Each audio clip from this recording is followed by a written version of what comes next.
Hello dear parents, greetings to the day. मैं बात कर रहा हूं ग्रेड 8 के पेरेंट्स से जिनके बच्चे अब ग्रेड 9 में आने वाले हैं, ग्रेड सेशन 2023-2024 में। और एक बच्चे के लाइफ में जो स्कूलिंग होती है उसमें से ये बहुत बड़ा मेजर चेंज है। बेसिकली 4 चेंजेस होते हैं, एक ग्रेड 1 में, एक ग्रेड 6 में, एक ग्रेड 9 में और एक ग्रेड +1 में। ये सबसे बड़ा चेंज है जब वो ग्रेड 8 से ग्रेड 9 में आ रहा है। मतलब अब वो स्कूल से, मतलब स्कूलिंग की जो प्राइमरी और जूनियर से वो सीनियर सेकेंडरी या सेकेंडरी के सेक्शन में पहुंचना है, पूरा का पूरा शिफ्ट हो रहा है। इस समय आपको दिखेगा कि आपके स्कूल में बच्चे के लिए सब कुछ बदल गया। उसके कोऑर्डिनेटर्स बदल गए, उसकी क्लासेस बदल गई, उसके टीचर्स बदल गए। जो उसको टीचर्स अभी पढ़ा रहे थे अब उसको पीजीटीज पढ़ाने लग गए। अब उसको वो टीचर्स पढ़ाने लग गए जो टीचर्स 9 to 12 पढ़ाते हैं। इन टीचर्स का माइंडसेट उन टीचर के माइंडसेट से थोड़ा अलग होगा। ये टीचर्स आपके बच्चों को एक अलग दृष्टिकोण से देखेंगे और देखना भी चाहिए, क्योंकि अब ये बच्चे बड़े काउंट किए जाएंगे। अब ये छोटे नहीं है। अब इनकी गलतियां माफी की श्रेणी में नहीं आएंगी, वो क्राइम की श्रेणी में आएंगी।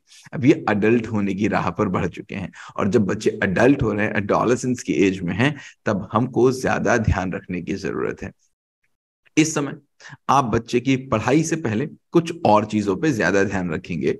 नंबर 1, आप टीचर, कोऑर्डिनेटर, प्रिंसिपल, स्कूल सबसे कांटेक्ट में रहेंगे। अब आप देखेंगे बच्चों के फ्रेंड्स की लॉबी बढ़ रही होगी। बच्चे बड़े हो रहे हैं, उनके फ्रेंड्स बड़े हो रहे हैं, फ्रेंड्स बढ़ रहे हैं। अब आपको नजर रखने की जरूरत है, नजरिया बदल करने की जरूरत है। यहां पर 2 तरीके के पेरेंट्स हो सकते हैं, 2 तरीके की पेरेंटिंग हो सकती है। पहली ये कि अब मेरा बच्चा बड़ा हो रहा है, मुझे अब ध्यान देने की जरूरत नहीं। दूसरा, मेरा बच्चा बड़ा हो रहा है, अब मुझे और ज्यादा ध्यान देने की जरूरत है। आप कौन से वाले पेरेंट बनना चाहते हैं ये आपको डिसाइड करना होगा। अब आपको उनके मोबाइल पर थोड़ी सी नजर रखनी होगी कि उनके मोबाइल में किसी तरीके का कोई पासकोड नहीं लगा हो। अगर कोई पासकोड आपको दिखता है, इमीडिएटली मोबाइल को देखिए कि उसमें क्या चल रहा है। जब बच्चा सो जाए तब उसका एक बार मोबाइल देखिए, बच्चा जग रहा हो तभी भी एक बार मोबाइल देखिए। विश्वास करना बच्चे पे बहुत अच्छा है, अंधविश्वास करना गलत हो जाएगा। आपको चीजें तब पता चलेंगी जब बहुत देर हो चुकी होगी।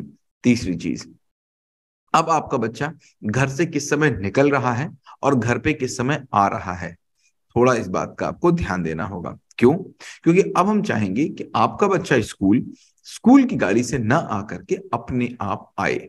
क्यों? आगे इस पे बात करेंगे क्यों हम ये चीज चाहते हैं। लेकिन जब अपने आप आएगा या शाम को आएगा जाएगा तो आपको देखना होगा कि बच्चा कहाँ जा रहा है। इसके लिए हमने 2 काम किए हैं। पहली चीज कि जब वो स्कूल आए तो वो हेलमेट लगा कर ही आए। बिना हेलमेट के स्कूल में बच्चे की एंट्री नहीं होगी। बाइक जब वो लाए तो वो बाइक नॉर्मल बाइक होनी चाहिए। वो कोई हाई फाई बाइक या फिर बुलेट तो बिल्कुल भी नहीं स्कूल में चलेगी। नॉर्मली आएगा, बिना हेलमेट के नहीं आएगा। लेट स्कूल में नहीं आएगा। क्यों लेट नहीं आएगा? ताकि वो घर से टाइम से निकलेगा, आपको पता होगा कि इस समय निकलना है और इस समय वापस आना है। 1 सेकंड भी लेट स्कूल में बच्चा नहीं लिया जाएगा।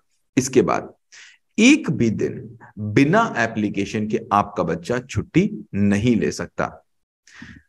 आपका बच्चा घर से निकला, स्कूल नहीं पहुंचा, स्कूल ने सोचा बच्चा घर पे है, आप सोच रहे हो बच्चा स्कूल में है। बीसियों बार ऐसी खबरें आती हैं कि बच्चे नदी में गए, नहर में गए, वहां गए और कोई दुर्घटना का शिकार हो गई। बाद में एक दूसरे के ऊपर ब्लेम हम लगाते रहेंगे, लगता रहेगा। लेकिन बच्चा अगर एक बार हाथ से निकलेगा बिहेवियर के रूप में या किसी और रूप में, तो बच्चे को पकड़ना बड़ा मुश्किल होगा। ब्लेम करना तो बड़ा आसान होता है, स्कूल ने कर दिया, पेरेंट ने कर दिया। हम दोनों साथ मिल जाए तो ऐसा होगा ही नहीं।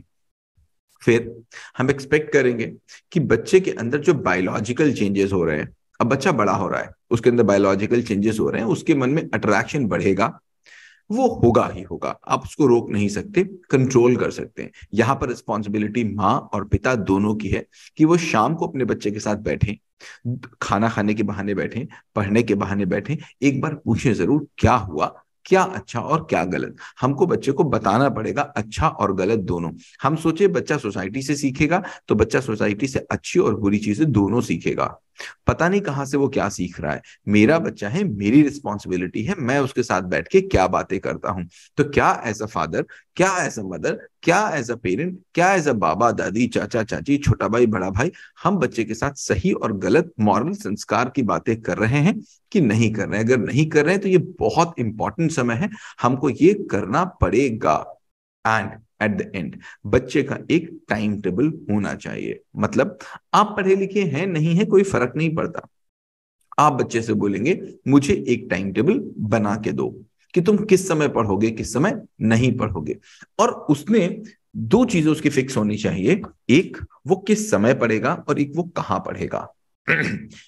हम नहाते कहाँ हैं? किचन में नहीं, बाथरूम में। हम अगर सुबह वॉशरूम जाते हैं तो कहाँ जाते हैं? नहाने वाली जगह पे जाते हैं? नहीं। हमारा देखिए खाना खाते कहाँ खाते? किचन में खाते, बाथरूम में खाते। मैं कहने का मतलब क्या है कि हम सोते जहां पर है जगह फिक्स है, खाते जहां पर जगह फिक्स है, नहाते जगह जहां पर फिक्स है, पूजा जहां पर करते हैं जगह फिक्स है, हर चीज की जगह फिक्स है। तो पढ़ने की जगह क्यों नहीं फिक्स है? पढ़ने की जगह फिक्स करा दीजिए, पढ़ने का समय फिक्स करा दीजिए। घर की भैंस को भी पता होना चाहिए कि ये राजा बाबू के पढ़ने का समय है, इस समय डिस्टर्ब नहीं किया जाएगा इनको। राजा बाबू को भी पता है, घर की भैंस को भी पता है। वो एक बहुत बड़ा सा साइनेज होना चाहिए। इसके बाद रेगुलरली आप बच्चे के टीचर से, प्रिंसिपल से, कोऑर्डिनेटर से बात करेंगे। वीकली, मंथली, हाफ ईयरली, जैसे आप चाहेंगे बात करेंगे।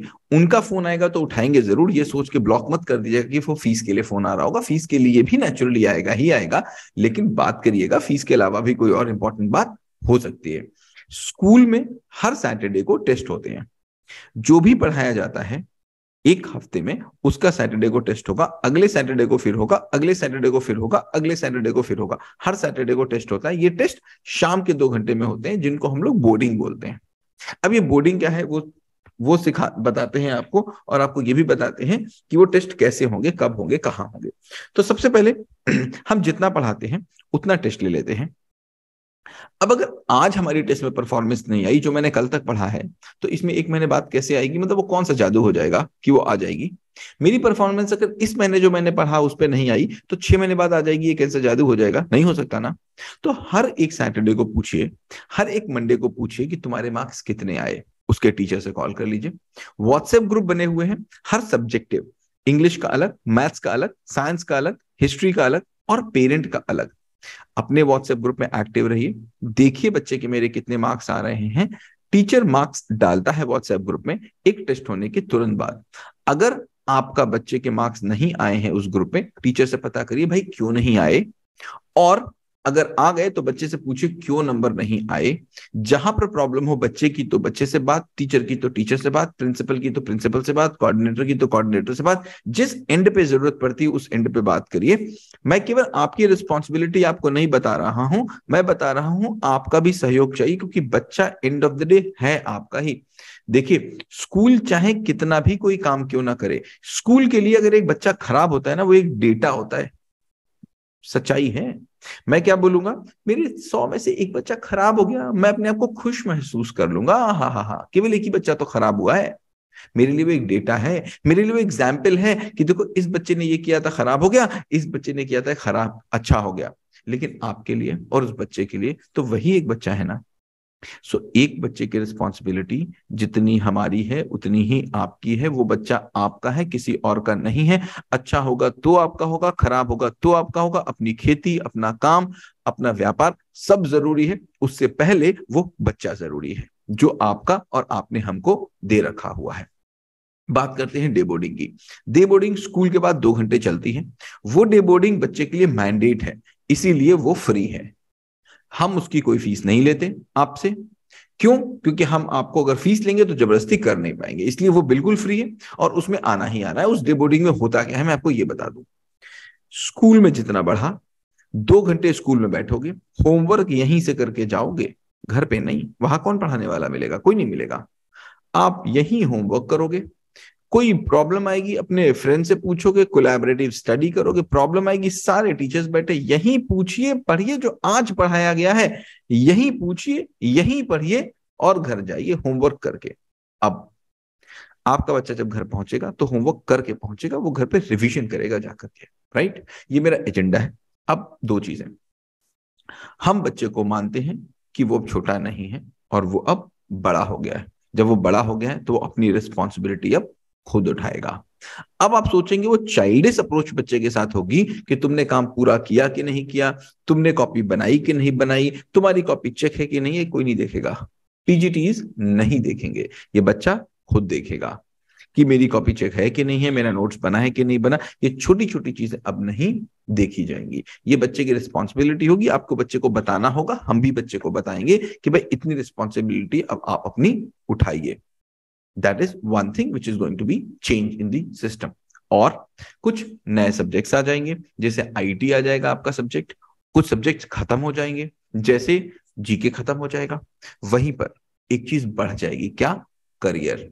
हमारा अब करियर की तरफ हम बढ़ने वाले हैं। अब हमको बच्चे से अपने करियर के बारे में बात करना पड़ेगा कि भाई 9-10 तो ठीक है, मुझे बताओ कि फर्स्ट ईयर में तुम क्या करोगे, फर्स्ट ईयर में तुम कौन सा सब्जेक्ट लेने वाले हो, करियर तुम क्या बनाने वाले हो। अभी से हमें आपको, जब हम बात करते हैं तो सबकी बात करते हैं कि हमको बात करनी होगी ताकि मेरा बच्चा अभी से, अगर वो आर्ट्स में जाना चाहता है तो अभी से वो इंग्लिश और सोशल साइंस पे ज्यादा मेहनत करे, और अगर अभी से उसने मैथ्स जाने का प्रोग्राम बना लिया तो फिर मैथ्स और साइंस पे ज्यादा काम करे।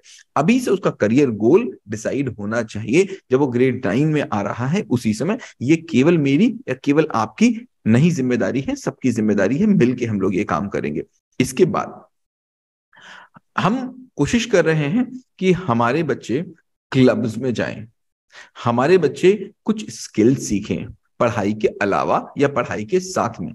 अपने बच्चे से कोशिश करिए, उसको बोलिए कि किसी ना किसी क्लब का पार्ट वो जरूर बने। अब क्लब क्या है, ऑलरेडी 10 मिनट का वीडियो हो चुका है, हम इस क्लब के बारे में कभी और बात करेंगे। लेकिन अपने बच्चे से बोलिए तुम क्लब कौन सा ज्वाइन तुमने किया है, पूछिए उससे क्लब कौन सा ज्वाइन किया है। क्लब क्या है हम किसी और वीडियो में आपको बताएंगे, बट आपका बच्चा किसी एक क्लब में जरूर होना चाहिए। डिसिप्लिन अब एक बहुत इंपॉर्टेंट फैक्टर होने वाला है। स्कूल में अगर बच्चा हिंदी बोलेगा, अब उस पर फाइन लगेगा। अगर वो बच्चा लेट आएगा, उस पर फाइन लगेगा। अब मारा नहीं जा सकता बच्चा, अभी फाइन लगेगा, उसको पैसे की वैल्यू अब पता है क्या होती है। अब अगर बच्चा स्कूल में नहीं आएगा बिना एप्लीकेशन के तो फाइन लगेगा, और अगर कोई भी जरूरत पड़ी तो उसके ऊपर डंडा भी चलेगा। एक चीज आप बिल्कुल मान के चले, यहां पर सरकार बोलती है, नियम बोलते हैं, पिटाई नहीं होनी चाहिए, लेकिन हम आप भी पढ़ें, कभी कभी जरूरी होनी भी चाहिए। ये मैं मानता हूं, मैं बिल्कुल नहीं कर रहा हूं होनी चाहिए, इतनी सी चीज का पता चला वीडियो बना करके वायरल हो जाए कि लीजिए भाई स्कूल बोलता है पिटाई होनी चाहिए। जरूरत पड़ने पर सब कुछ होना चाहिए। अभी आपको ये मानना पड़ेगा कि स्कूल में कोई दुश्मन नहीं है। मेरा बच्चा इस समय इस पॉइंट ऑफ व्यू पे एक बार नहीं पढ़ेगा चलेगा, हम आपको एक बार न पढ़ने वाला बच्चा दे देंगे, मुझे बर्दाश्त होगा। बिहेवियर में बच्चा अगर गलत जाएगा, बर्दाश्त नहीं होगा। जीरो टॉलरेंस होगी इनडिसिप्लिन पर स्कूल में। अगर बच्चा इनडिसिप्लिन करेगा तो जो दंड उस समय उस हिसाब से बनेगा, मॉनिटरी, बात करने से, प्यार करने से, पुचकारने से, या फिर डंडा चलाने से, आई डोंट नो क्या होगा उस समय। लेकिन जो होगा उसमें सपोर्ट चाहिए, क्योंकि उसमें हम आपके बच्चे के दुश्मन नहीं होंगे। उसमें हम आपके बच्चे के एक वो मेंटर होंगे जो उसको अच्छी शेप दे करके आगे बढ़ाना चाहता है। मैं देख लूं कुछ भूला तो नहीं मैं जो मैंने लिख के लाया था। हाँ, एक बात मुझे और करनी है जो बहुत इंपॉर्टेंट है। वो क्या है, अब बच्चा फेल होगा अगर 9th में, पहले बात तो कोई मेडिकल वेडिकल नहीं लगेगा स्कूल में। जो पहले चला करता था 9th में पास हो गए तो हाई स्कूल में, 9th में पास हो गए तो एनुअल में मेडिकल लगा दिया, ये सब कुछ नहीं। सारे एग्जाम देने, सब में पास होना है। पास नहीं तो अगली क्लास नहीं, पास नहीं तो अगली क्लास नहीं, पास होना पड़ेगा। बच्चा तभी जाएगा, पहले दिन से मन में बसा लीजिए, पेरेंट भी और बच्चा भी। पास करेंगे तभी आगे जाएंगे, और पासिंग मार्क्स 50% होंगे, 33% नहीं होंगे। ये 33% से आगे हाई स्कूल में जाकर के बच्चा करेगा क्या, मतलब इसलिए पढ़ाने की 33% आएंगे, 50% नंबर आएंगे, अगली क्लास में तभी जाएगा, वरना लल्लू राम पढ़ेंगे कक्षा 9 में ही। दूसरी चीज, मैं बहुत इंपॉर्टेंट बात करना चाहता हूं उन बच्चों से जो आइल्स के लिए तैयारी कर रहे हैं, वो बच्चे जो बच्चे फॉरेन जाने की तैयारी कर रहे हैं। बेसिकली अगर हम देखेंगे तो बहुत लंबी मेजोरिटी यहाँ पर सिख बच्चों की है। अब मैं कोई कम्युनल की बात नहीं कर रहा हूँ, इसको अदरवाइज मत लीजिएगा कि मैं कोई सिख कम्युनिटी की बात कर रहा हूँ। मैं उन बच्चों की बात कर रहा हूँ जो फॉरेन जाना चाहते हैं। लेकिन एक बहुत बड़ी प्रॉब्लम है, इसको समझिएगा जो मैं कहना चाह रहा हूँ, इसको किसी धर्म से जोड़ने की कोशिश मत करिएगा। देखिए, मेरे बच्चे को पहले से हमने मन में बसा दिया है कि तुमको बेटा फॉरेन जाना है, इंटर कर लो, फॉरेन चले जाओ। अब वो अपने बड़े भाई को देख रहा है कि इंटर में उसके मार्क्स से 40, उसने बिल्कुल पढ़ा नहीं, एक कंपनी के पास गया, वहां थोड़ा पैसा दिया, एक आइल्स का टेस्ट निकाल लिया, आइल्स के टेस्ट में इंग्लिश मीडियम में पढ़े और निकल ही जाएगा, आइल्स का टेस्ट निकालिए और बच्चा बाहर चला गया, वो 2 लाख रुपए महीने कमा रहा है। अब उसको अभी से ये पता है कि पढ़ना कोई रोड़ा है ही नहीं, नंबर ज्यादा लाना कोई ऑब्जेक्टिव है ही नहीं, तो हमने अभी से उसको दिशा दे दी। हमने दी नहीं, उसने ले ली। क्या? पढ़ो ना पढ़ो काम चलेगा, करो ना करो काम चलेगा, 40% नंबर आ गए, आइल्स का पेपर निकाल लेंगे, फॉरेन पहुंच जाएंगे, बढ़िया जिंदगी होगी, बढ़िया मीम्स बन रहे हैं, फोटो देख रहा है, बढ़िया बढ़िया रील्स देख रहा है, पैसे कमा रहे हैं, पैसे आ रहे हैं, बड़ी गाड़ियां आ रही है। उसने पढ़ना सेकेंडरी डाल दिया। और फिर ऐसा बच्चा पूरे स्कूल को इनडिसिप्लिन की तरफ ले जाता है। क्यों? क्योंकि वो ना आपके कंट्रोल में रह जाता है, ना हमारे कंट्रोल में रह जाता है, और वो बच्चा केवल अपने उस सपने के कंट्रोल में होता है। तो एक चीज उस बच्चे को आपको अभी बता देना कि बेटा अगर सैटरडे टेस्ट पास नहीं करोगे तो भेजेंगे तुमको कहीं नहीं, और तुमको 9th अगर पास नहीं करोगे तो 10th में तुमको हम जाने नहीं देंगे। ये पेरेंट को बताना पड़ेगा, उसको उसके मन में बसाना पड़ेगा, तुम आइलेट्स करो या तुम कुछ भी करो, लेकिन at end of the day तुमको पहले पढ़ना है, पहले तुमको अच्छे नंबर लेके आने हैं। अब इसके बाद स्कूल कोशिश कर रहा है कि हम 9th 10th से या +1 +2 से कुछ ऐसी कंपनी से भी अप टाई अप करना शुरू करें जो हमारे बच्चे को कुछ कॉम्पिटिटिव एज में पहुंचाएं। वो नीट्स की तैयारी हो, वो आईआईटीज की तैयारी हो, या फिर वो आइल्स की तैयारी हो, उनको कराएं।